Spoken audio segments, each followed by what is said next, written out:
Hello, my dear beautiful self-love family. A very, very happy new year to all of you. Okay, so these are some of the things, actually, not some of the things, these are many things which I observed in my 2025 और मैंने अपने आप से ये promise किया है कि भाई 2026 को मैं अपने औकात के बाहर का ईयर बनाने वाली हूँ. यस, जब हम अपने ब्रेन में ऐसी रिवायरिंग करते हैं ना कि भाई ये साल तो मेरे औकात के बाहर का होने वाला है, आपका ब्रेन आपको ऐसे ऐसे रास्ते लाके देता है ना कि आप खुद शॉक हो जाओगे. आप खुद बोलोगे कि भाई मैंने तो सोचा भी नहीं था कि मैं अचीव कर लूंगी, ये मैंने सोचा भी नहीं था कि ये चीज मुझे मिल जाएंगी, लेकिन ये तो मेरे को मिल गई. For that you have to think like this and not like this. इस छोटे से श्रिंक मत हो, अपने आप का बड़ा वर्जन बनो, शेरनी बनो, और फिर आप देखो कि आपका ब्रेन कैसे एक्टिवेट होता है, क्योंकि आप भी अपनी ब्रेन में वही सारी चीजों को फीड करने वाले हो. So if you are serious that आपको अपने 2026 को दी बेस्ट, अपने औकात के बाहर का दी वर्थ इट ईयर बनाना है, you are free to watch this video. अगर आप बिल्कुल भी सीरियस नहीं हो, आप बिल्कुल भी कंसिस्टेंट नहीं रह सकते हो, आपने पहले से माइंड मेक ओवर कर लिया कि भाई मैं कंसिस्टेंट भी नहीं रह सकती हूँ, मैं डिसिप्लिन भी नहीं मेंटेन कर सकती हूँ, then my dear you are free to leave this video. मुझे कोई प्रॉब्लम नहीं है. Okay, so let's start. मैंने क्या ऑब्जर्व किया है, तो सबसे पहले तो मुझे ये जान के बड़ी खुशी हुई कि भाई मैं अपने बेस्टेस्ट सेल्फ लव वाले मोड में हूँ, क्योंकि जो इंसान सेल्फ लव मोड में होता है वही सेल्फ अवेयरनेस वाले मोड में भी होता है. क्योंकि अवेयरनेस हमें तभी आती है जब हम खुद के साथ जुड़े हुए रहोगे. अगर आप खुद के साथ कनेक्टेड नहीं रहोगे तो आपको जिंदगी की कोई चीज का अता पता नहीं रहेगा. जिसको खुद का अता पता नहीं है तो भूल जाओ, उसके बाकी चीजों का अता पता रहने वाला है.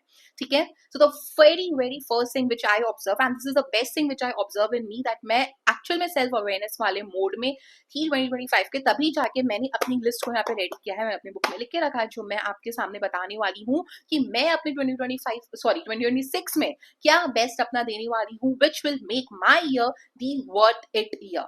लिसन केयरफुली, क्योंकि इसमें से बहुत सारी चीजें आप लोगों के साथ भी रिलेट करने वाली है, जिसमें आपके अंदर भी वो चिंगारी आ जाएंगी कि भाई कुछ भी हो जाए, मुझे अपने 2026 को दी वर्थ इट ईयर बनाना ही है, बाय हुक और बाय कुक. You have to and you will. ठीक है, सुनो मेरी बात. द फर्स्ट थिंग इज जो मैंने ऑब्जर्व किया है, विच इज कि भाई मैं खुद के साथ सच्ची रहने वाली हूँ. I will be loyal with my self. क्योंकि मैंने ऑब्जर्व किया था कि ये जो पिछला साल था, मैं वहां पे अपने लाइफ का जो एरिया है, जैसे हेल्थ हो गया, करियर हो गया, मैं वहां पे सच्ची नहीं थी खुद के साथ. तो मुझे ऐसा लगा कि नहीं मधु, अगर तू खुद के साथ ही यहाँ पे सच्ची नहीं है, अगर तू खुद के साथ ही यहाँ पे जो तू बोल रही है वो तू नहीं कर पा रही है, तो तू क्या एक्सपेक्ट करेगी फिर? तो अपनी लाइफ के बाकी एरियाज में कैसी मतलब कैसे तू लॉयल्टी को एक्सपेक्ट कर सकती है? You have to be loyal with yourself. आपको खुद के साथ लॉयल रहना पड़ेगा. आपके लाइफ के हर एक एरिया में आपको खुद के साथ लॉयल रहना चाहिए, क्योंकि जब आप खुद के साथ लॉयल रहते हो, आपके माइंड को ये सिग्नल जाता है कि भाई इसमें आलसपन और इसमें ऐसी फालतू की चीजें नहीं है. क्योंकि जो इंसान खुद के साथ लॉयल रहता है ना, तो जो प्रोमिस वो खुद के साथ करता है वो उसे पूरा भी करता है. तो मैंने ये पैटर्न ऑब्जर्व किया है कि मैं अपने साथ लॉयल नहीं थी अपने करियर और अपने हेल्थ में in 2025. So I am going to be loyal with me. मुझे अपने साथ लॉयल रहना है, ताकि मैं अपना और ज्यादा बोल्ड वर्जन बन के सामने आ पाऊं कि भाई जो वादा मैंने खुद से किया वो मैंने निभाया. ठीक है, the first thing. The second thing is I won't settle for less. भाई मेरे को ये चीज समझ में आ गई है कि मैं हूँ एक वैल्यूएबल इंसान, और मैं अपने लिए मैं इतनी ज्यादा वैल्यू रखती हूँ, तो मैं अपनी लाइफ के हर एक एरिया में 110% वैल्यू को ऐड करूंगी. तो जब मेरे को पता है कि मैं अपने लाइफ के हर एक एरिया में 110% वैल्यू को ऐड करूंगी, तो मैं लेस में क्यों सेटल हूँ? 2025 में ऐसे बहुत से, specially in terms of relations, ऐसा बहुत सी, सच बता रही हूँ मैं, बाय डिवाइन ग्रेस एंड मेरा जो सेल्फ लव की एनर्जी उतनी ज्यादा हाई हो चुकी है कि भाई मैं जा तो रही थी लेस में सेटल होने के लिए, लेकिन मुझे ऐसे खींच के वहां से वापस बाहर लेके आ गए, और मुझे समझ आया कि मधु तू पागल है, तू तो लेस में सेटल होने जा रही थी यार. सच में तू सच में लेस में सेटल होने जा रही थी? नहीं नहीं नहीं नहीं, सच बता रही हूँ. ये अपने आप क्वेश्चन से अपने आप आंसर्स अंदर से निकल के आते हैं, और डिवाइन और मैं खुद वहां से अपने आप बाहर निकल जाती हूँ, ताकि मुझे रियलाइज होता है कि no girl, you are not meant to settle for less. when you are a valuable person and when you are ready to give value in every area of your life, especially in your love life, in your relationship, in your health, in your career, then why would you settle for less?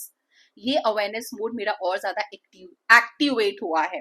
ठीक है, the third thing is which I observe is that मैं अपने साथ और ज्यादा consistent रहूंगी. ये साल पिछला ये साल बोल रही हूँ बार बार, पिछला साल में मैं कंसिस्टेंट नहीं थी अपने साथ, मैं बिल्कुल कंसिस्टेंट नहीं हो पाई थी, क्योंकि बहुत सारी चीजें थी, बहुत सारी चीजें चल रही थी, बीच में भाई की शादी भी आ गई थी और भी बहुत सारी चीजें थी। तो मुझे ऐसा लगा कि यार ऐसे तो कुछ ना कुछ जिंदगी में चलते रहेगा, तो क्या तुम खुद के साथ कंसिस्टेंट नहीं रहोगी क्या?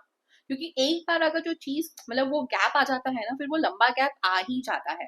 तो मैंने इस बार खुद से प्रॉमिस ये किया है कि भाई मैं कंसिस्टेंट रहूंगी, because consistency and discipline is the only thing which will take you forward in your life, and you have to be consistent and you have to be disciplined. आपको रहना ही पड़ेगा, आपके पास और कोई चॉइस नहीं है इसके अलावा। आप कोई भी वीडियो उठा के देख लो, आपको ये दो चीज तो हर जगह मिलेगी ही मिलेंगे। If you want anything in your life you have to be consistent, और मैं कंसिस्टेंट नहीं थी। तो I observe this thing, and मैं बिल्कुल यहाँ पे एकदम लॉयल लड़की होके एकदम एकदम आप सोचोगे कि यार दीदी तो खुद इतना प्यार करती है, फिर कैसे ये सारी चीजों को बता रही है। भाई तो क्या हुआ, इंसान हूँ, जो है जो सच है आपके सामने सामने ला रही हूँ, क्योंकि मुझे पता है कि ऐसे मेरे जैसे बहुत से लोग हो गए जिन्होंने ये प्रोमिस किया होंगे खुद से, बट वो नहीं निभा पाए। So the time is now. Okay, the next thing is which I promise to myself is equal give and take. ये मैंने पहले भी वीडियो डाल चुकी हूँ।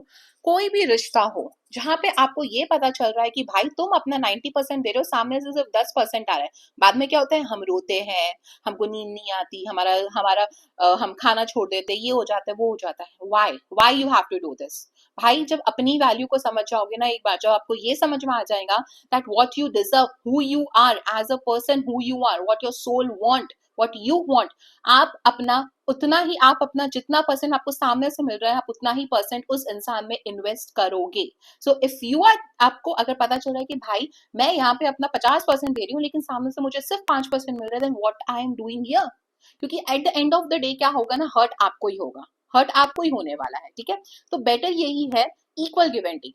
जहां पे जितना मिलता है वहां पे उतना दो, ओवर स्मार्ट बनने की जरूरत नहीं है, अपना ज्यादा देने की जरूरत नहीं है, क्योंकि बाद में हर्ट आपको होता है, रोते आप हो। And I am very sure 90% of the people will going to relate this thing. I have observe this thing in my life, I have given this thing in my life, इसलिए मैंने इस चीज को एक्सपीरियंस किया, मैं बता रही हूँ। तो जहां पे जो जितना देता है वहां पे उतना ही देना सीखो, रोने से अच्छा है कि पहले ही कम दो। समझ में आया? ठीक है, एंड द लास्ट इज कि भाई 2026 का सेंटर ऑफ अट्रैक्शन मैं खुद रहने वाली हूँ, on a good note, on a positive note, not on a attitude base. मेरे अंदर ये चीज बिल्कुल नहीं है, तो बिल्कुल एटीट्यूड बेस पे नहीं, but on a positive note, on a good note and on a very confident note that मैं अपना सेंटर ऑफ अट्रैक्शन होने वाली हूँ। क्योंकि अगर मैं अपना सेंटर ऑफ अट्रैक्शन हुई तो जो मैं अपने आप को पहचान देना चाहती हूँ, जो मैं अपने आप को आइडेंटिटी देना चाहती हूँ, वो मैं कैसे दूंगी? जो मैंने अभी आपसे सारे प्रोमिस किए अपनी लाइफ के हर एक एरिया में, वो मैं कैसे दूंगी? वो मैं तभी दूंगी ना जब मैं सेंटर ऑफ अट्रैक्शन होंगी अपने लाइफ का। तो मैंने अपने आप को यही बोला है, मैंने अपने बुक में यही लिखा है that in 2026 I will going to be fall in love with myself more and more. I will going to accept myself more and more. I already did, but I want to do more. तो मैं और ज्यादा करने वाली हूँ, मैं और ज्यादा खुद का ही सेंटर ऑफ अट्रैक्शन रहने वाली हूँ, खुद की नजरों में रहने वाली हूँ। मैं अपने आप को किस नजर से देखती हूँ, मैं वो देखने वाली हूँ, मैं वो ऑब्जर्व करने वाली हूँ। मैं अपना बोल्ड, अपना बेस्ट और अपना कॉन्फिडेंट वर्जन को सामने लाना चाहती हूँ इन 2026 बाय हुक और by crook. And you know what the best thing, जब मैंने अपने माइंड को ये सारे मैसेजेस दिए ना, जब मैं लिख रही थी मैंने अपने माइंड को ये मैसेज दिया in 2026 I want to be this and that.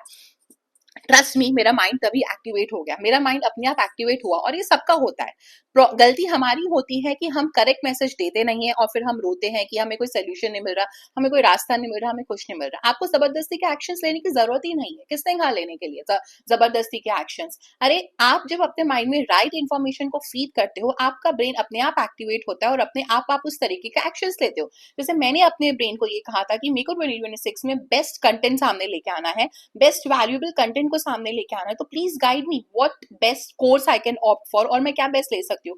And trust me, on the very next day मेरे सामने एक कोर्स आया जो मैंने लिया, जो मैंने परचेस किया, which was very budget friendly also, क्योंकि मेरे को बजट फ्रेंडली चाहिए था, तो वो बहुत बजट फ्रेंडली भी था। एंड मैंने उस कोर्स को ऑप्ट किया, मैंने उसकी शुरुआत भी कर दी, और मैं उन सारी चीजों को आपके सामने लेकर भी आऊंगी, क्योंकि वो सारी चीजें मेरे को अपग्रेड करने वाली। तो अगर मैं अपग्रेड होंगी तो ऑब्वियसली मैं अपने कंटेंट में भी अपग्रेड होंगी, जो चीजें मैं आपके सामने लेकर आऊंगी। So this is how your brain works. जब आप उसमें राइट इन्फॉर्मेशन को फीड करते हो, आपका ब्रेन आपको बताता है कि भाई बहन तू ये एक्शंस ले, and you are forced to take that action. आप फिर जबरदस्ती के एक्शंस नहीं लेते हो। So these are some of the things which I have observe in my 2025 and I am going to implement in 2026 so that at the end of the year मैं खुद को बोलूं कि भाई सॉरी बहन मधु, तूने करके दिखाया, जो तूने बोला, जो तूने खुद से प्रोमिसेस किए थे, यू डिड इट, एंड ये सच में तेरे औकात के बाहर का ईयर है, ये सच में तेरे औकात के बाहर का ईयर हुआ है. So these are some of the things which I promised to myself and I want you also to promise it.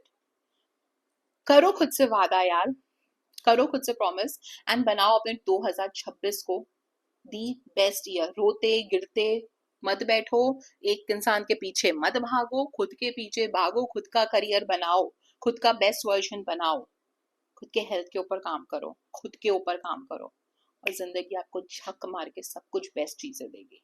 समझे? I love you all.